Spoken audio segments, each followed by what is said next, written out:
जय जय सीताराम। श्री आचार्य महाप्रभु की तबीयत शिरोरोग के कारण मने बिगड़ी रहती है। इस कारण से वे राज वैद्य के यहाँ अपना निवास स्थान बनाए हुए हैं। अब जब दोबारा जाते हैं रीवा तो राज वैद्य ने दवाई बदल दी। दवाई ये बदली कि पुड़िया तो देते थे, लेकिन चरणों के तलवे में एक ऐसा तेल बनाया जो मर्दन किया जाता था, और सिर में भी एक तेल बनाया जिससे उसका मर्दन किया जाता था। इस तरह से रोजाना उनकी सेवा होने लगी। सेवा होते होते अब बहुत से भक्त आने लगे। स्वामी जी की कथा भी होती थी, शिष्य भी बढ़ने लगे, वैभव बढ़ने लगा। तमाम वैद्यराज जी का घर एक प्रकार का धाम बन गया। अब वे भी बड़े उदारता के साथ संत वैष्णव की सेवा करते थे। बढ़िया बाल भोग कराते थे, दोपहर में भोजन कराते थे। जो रात में रुक जाते थे उन्हें भी भोजन मिलता था। इस तरह की सेवा, उनके हृदय में कोई कपट नहीं था, सबके प्रति बड़ा प्रेम था। एक दिन पंडित जी के हृदय में आया कि चलो अब खजबा चला जाए, तो वहां से खजबा आते हैं। अब चूंकि खजबा में श्री साकेत बिहारी दास जी महाराज को उन्होंने वहां की गद्दी सौंप दी थी, फिर भी वो देखने के लिए वहां आते हैं। फिर आने के बाद फिर वहां से अपने ग्राम पौड़ी आते हैं और पौड़ी में जाकर के माता जी के चरणों में प्रणाम करते हैं। माता जी ने हाथ पकड़ लिया और हाथ पकड़ करके कहती हैं, बेटा मैं तुमसे कुछ कहना चाहती हूँ। स्वामी जी ने कहा, आज्ञा करिए। दादू आप ध्यान अब दीजिए राम रति की शादी की। अब राम रति बड़ी हो गई है, इसलिए उसकी शादी करिए। स्वामी जी कहते हैं, इस बात की चिंता तो माता जी मुझे भी है, लेकिन कहीं योग्य घर मिल जाए, परिवार मिल जाए, समाज मिल जाए तो मैं वहां करूं। लेकिन मैं देख रहा हूं, मैं कई जगह गया, देखा सुना, लेकिन लड़की के अनुरूप उस तरह का घर और वर मिलता नहीं। किसी तरह प्रयास करते हैं, जहां तहां लोगों को मालूम भी हो गया कि रामरती की शादी करना चाहते हैं। लोग आपस में जुट गए और एक ऐसा संबंध बताया कि वो आपकी बालिका के अनुरूप। तो लख पुनीत कुल शादी कीना, कन्यादान किया संगीना। सुंदर बालक और सुंदर कुटुंब को देख करके अपनी पत्नी के साथ में रामरती बेटी का विवाह कर दिया। अपने पिता के धर्म को मानने वाली वो रामरती, जिस सुंदर जो लीक पिताजी या माताजी ने बताया रास्ता, उसके अनुसार वो काम करती थी। वे भगवान की सेवा करती थी, बड़े प्रेम से करती थी। इस तरह से रामरती अपनी ससुराल चली गई। अब महाप्रभु कुछ निश्चिंत हो गए, लड़की का विवाह हो गया। अब ये कभी खजवा भी आते हैं, क्योंकि वहां भी फागुन में खजवा में समैया मनाई जाती है, तो वहां की भी समैया करते हैं। फिर आकर के कहीं फाग उत्सव होता है, कहीं उपरहटी में भी कार्यक्रम सरकार का शुरू हो जाता है। उनका जन्म हुआ करता था, उधर भी जाते, इसलिए कुछ समय यहाँ पर बीत गया। तो एक बार की बात है, जब पौड़ी में समैया हुई, तो समैया के बाद फिर इनके हृदय में भाव आया कि आखिर में ये संसार में बार बार इसी तरह से लगा हुआ, मेरा मन भगवान के चरणों में अभी समर्पित नहीं हुआ, तभी तो मैं संसार का काम देख रहा हूं। यह सोच करके उनके हृदय में कुछ पीड़ा होती कहते हैं कि जब मैंने अपना सब कुछ अपने राम जी को दे दिया, श्री राज किशोरी जी के लिए को दे दिया, अब उसमें मुझे चिंता ही नहीं करना चाहिए।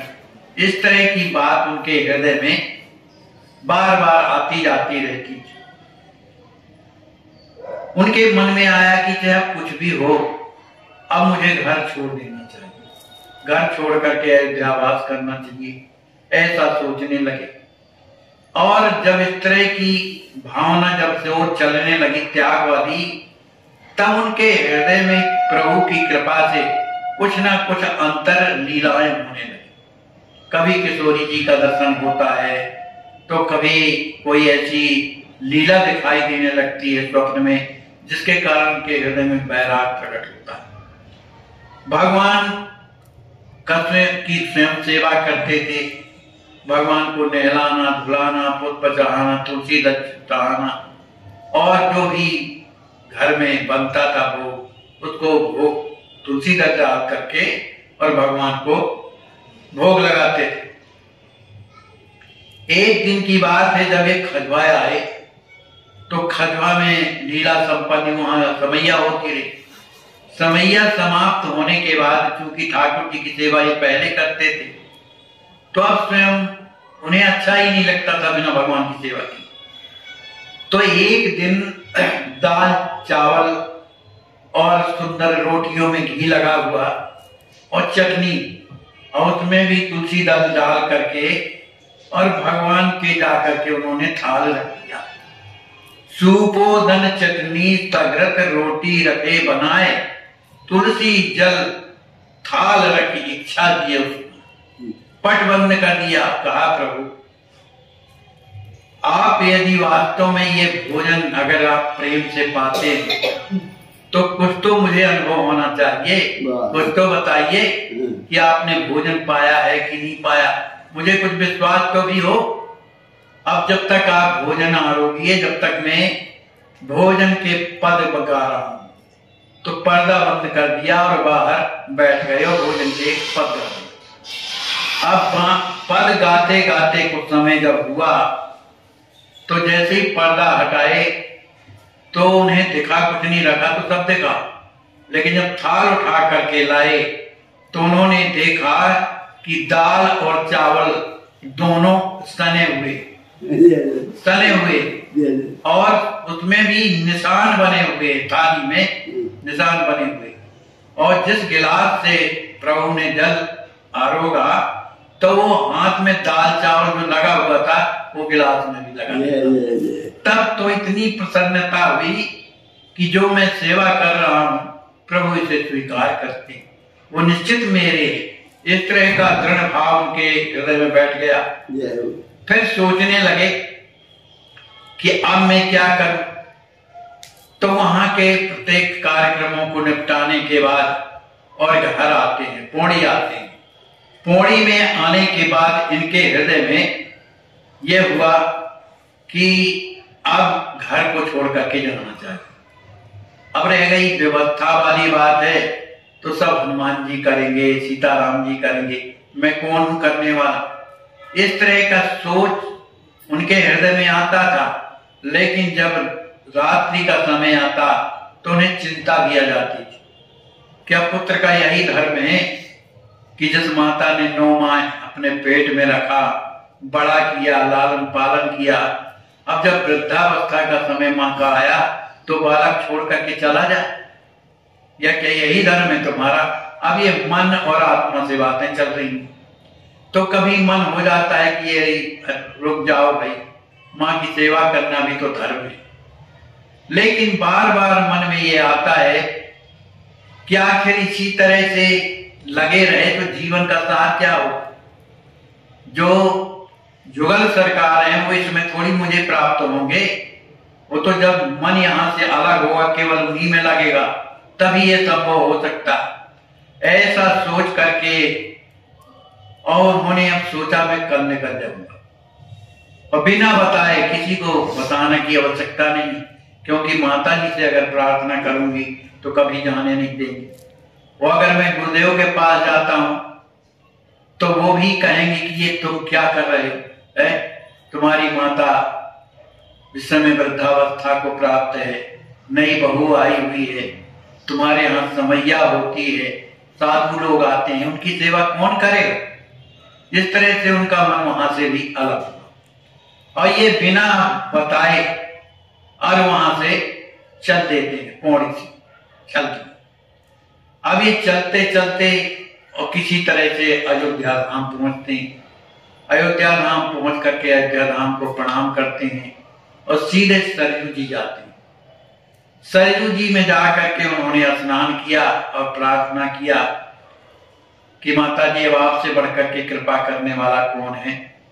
मेरे हृदय में भावना है कि मैं आपके चरणों का रोजाना दर्शन करूं, रोजाना स्नान करूं, वैसी अयोध्या धाम में रह करके सेवा कर। आप कृपा कर दीजिए, आप ही एक ऐसी हैं जो कृपा कर सकती हैं। ऐसा प्रार्थना करने के बाद स्नान किया, स्नान करने के बाद और यही वसुदेव घाट में, कोई और घाट नहीं था, वसुदेव घाट। उसी वसुदेव घाट की, उस समय इस तरह के घाट बने नहीं थे, रेतीली भूमि थी।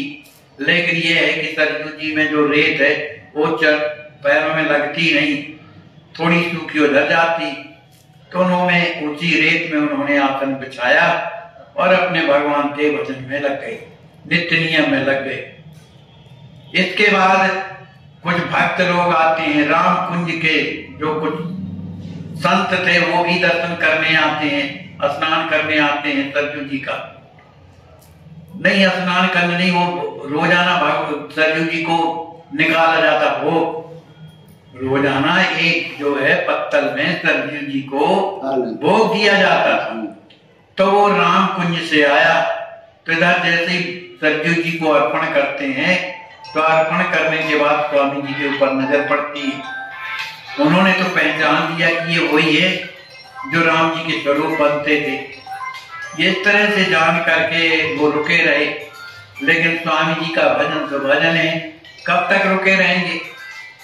तो एक दिन रहा गया, कहा भाई ऐसा है, जब अयोध्या आप आ ही रहे हैं तो यही भजन पूजन तो करना है। अब एक काम करो, आप उठिए हमारे साथ चलो, दोपहर का समय हो रहा है। आखिर उनकी बात को उन्होंने सुना नहीं, अपने भजन में लगे रहे।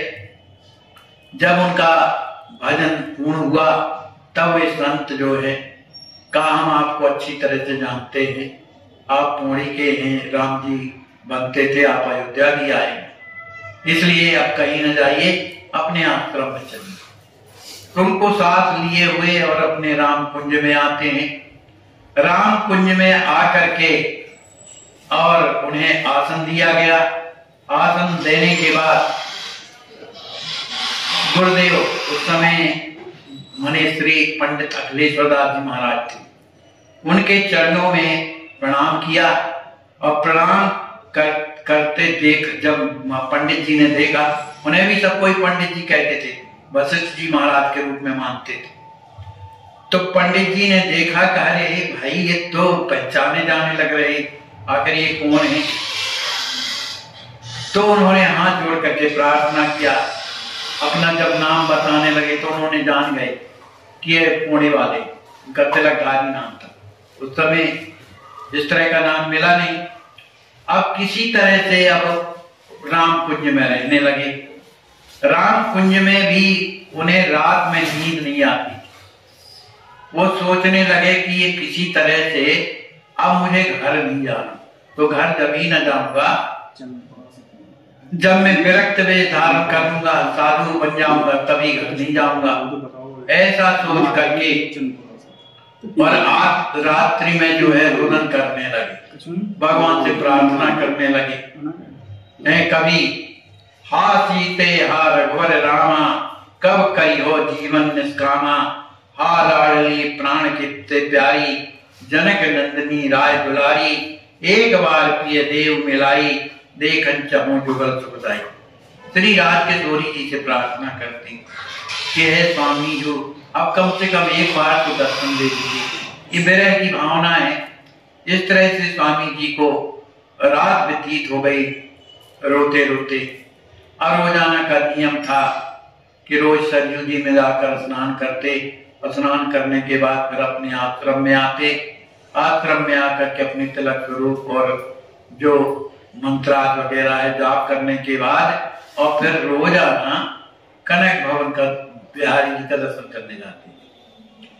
तो जिस दिन वो रो रहे थे रात्रि में, उसी दिन उन्हें ऐसा अनुभव हुआ कि कोई एक बंदर आया और माने वो रो रहे थे, बंदर आया है और बंदर का जो हाथ है स्वामी जी के सिर में चल रहा, वो इतना कोमल माने उनका कर कमल है कि उन्हें बड़ा सुख प्रदान हुआ। वो जान गए कि मेरे हनुमान जी के अलावा कौन हो सकता है जो आकर के इस तरह से, तो उनकी सांत्वना माने किसी तरह दे रहे थे।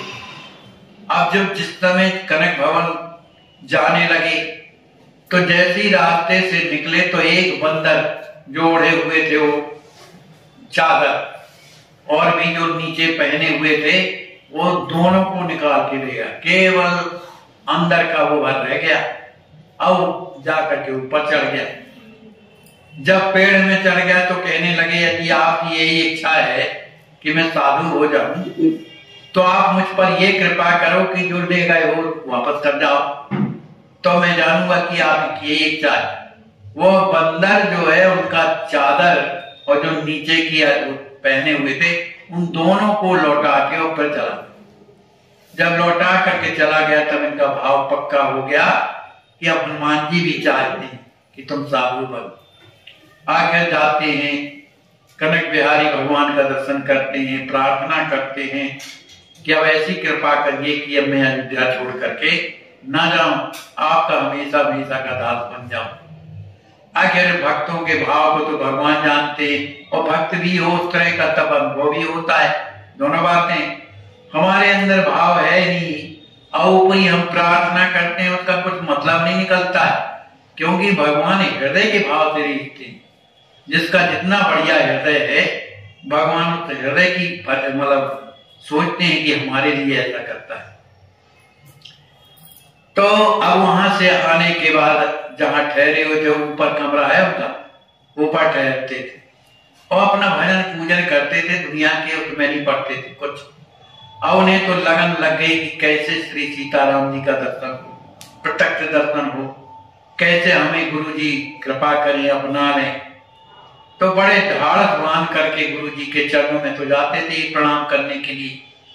आज जाकर के प्रणाम करते हैं, प्रणाम करने के बाद प्रार्थना करते हैं कि गुरुदेव अब मुझे अपना दिया जाए, अब मैं यहां से नहीं जाना चाहता क्योंकि मुझे अब अच्छा नहीं लगता है। मुझे लगता है कि आपके चरणों में रह करके मैं सेवा करूं।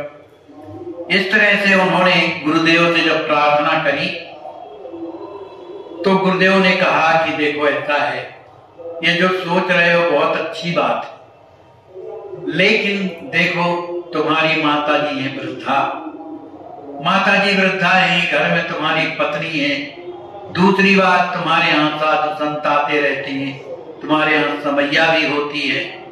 तो अगर इस स्थिति में घर में भी रहा जाए तो कोई दोष नहीं, क्योंकि साधु सेवा ही तो कर रहे हो, भगवान की ही तो सेवा कर रहे हो। तो अभी कुछ दिनों और रुक जाइए, फिर इसके बाद देखा जाएगा। तो उन्होंने प्रार्थना किया कि गुरुदेव आप ही तो सब कहते हैं कि करने कराने वाले प्रभु होते हैं, तो मुझे तो अब विश्वास हो गया है कि अब काम पौड़ी का बिगड़ेगा नहीं, क्योंकि हनुमान जी खुद ऐसा अनुभव दिलाते हैं मेरे को। तो अब तो कृपा कर दीजिए, आप मुझे आप दीक्षा दे दीजिए, विरक्त दीक्षा दे दीजिए। तो श्री अखिलेश्वर दास जी महाराज ने कहा ठीक है भाई, अगर तुम्हारी ऐसी इच्छा है तो कल तुम्हारी हम दीक्षा करेंगे। उस समय अक्षय नवमी थी, कल अक्षय नवमी के दिन तुम्हारी दीक्षा होगी। अब उनको इतनी प्रसन्नता हुई, स्वामी जी को इतनी प्रसन्नता हुई कि जैसे बहुत बड़ी निधि मिल गई हो। अब गुरुदेव ने कहा कि ठीक है अब सुबह आना। तो पहले जाते हैं सरजू में स्नान करते हैं, स्नान करने के बाद फिर अपने नित्य नियम जो उनका था करने के बाद गुरु जी की शरण में जाते हैं। जब गुरु जी की शरण में जाते हैं तो श्री अखिलेश्वर दास जी महाराज ने उन्हें विरक्त दीक्षा दिया। विरक्त दीक्षा देने के बाद उनका जो नाम संस्कार करते हैं राम हर्षण दास जी रख दिया। और इसके पहले भोलेनाथ ने पहले बता दिया था, कहां, खजवा में जब दर्शन दिया था तो भोलेनाथ जी ने एक श्लोक में सब बता दिया था कि आप श्री सीताराम जी के कौन है, साले हैं, किशोरी जी के भैया हैं और आपका नाम श्री राम हर्षण दास। तो वही नाम आज सुन करके स्वामी जी बड़े प्रसन्न हुए कि देखो कितनी बड़ी कृपा की, भोलेनाथ ने कृपा किया और वही नाम मुझे प्राप्त हुआ। आपकी अस्वस्थ संत सेवा ट्रस्ट के द्वारा इन्हें लखनऊ मेडिकल कॉलेज भेजा गया है ऑपरेशन के लिए। बहुत कष्ट है, बिना ऑक्सीजन के इनके प्राण नहीं रह सकते हैं। आप सोचिए, आप विचार कीजिए कि ऐसे असहाय संत बेचारे जिनकी कोई सेवा नहीं करता, तो कम से कम आपके अस्वस्थ संत सेवा में आ गए हैं इस ट्रस्ट में, तो आप रात दिन उनकी सेवा कर रहे हैं।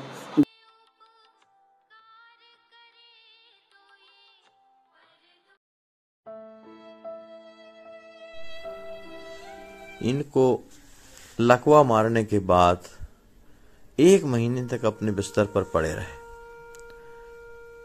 दुर्भाग्य हमारे समाज का, कोई हाथ नहीं लगाता था, बेचारे खिसक खिसक के लैट्रिन करते थे। आज अस्वस्थ संत सेवा ट्रस्ट आपकी देख रहे हैं आप किस प्रकार से स्नान करा रही है और इनको हर प्रकार के इलाज की सुविधा अब चलने लगे हैं ये। और मेरे प्यारे भाइयों, जिंदगी में कठिनाइयां हमें सही रास्ता दिखा जाती हैं, अवश्य ही उनसे घबराना नहीं चाहिए। जय श्री राम। अस्वस्थ संत सेवा ट्रस्ट के संस्थापक हमारे गुरुदेव भगवान परम दयालु। निर्धन गिरे पहाड़ से कोई न पूछे हाल, करोड़पति को कांटा लगे तो सब पूछे हाल। कोठारी जी, अस्वस्थ संत सेवा ट्रस्ट में आपका स्वागत है। आइए एक बार स्वयं अपनी आंखों से देखिए इस महान सेवा यज्ञ को।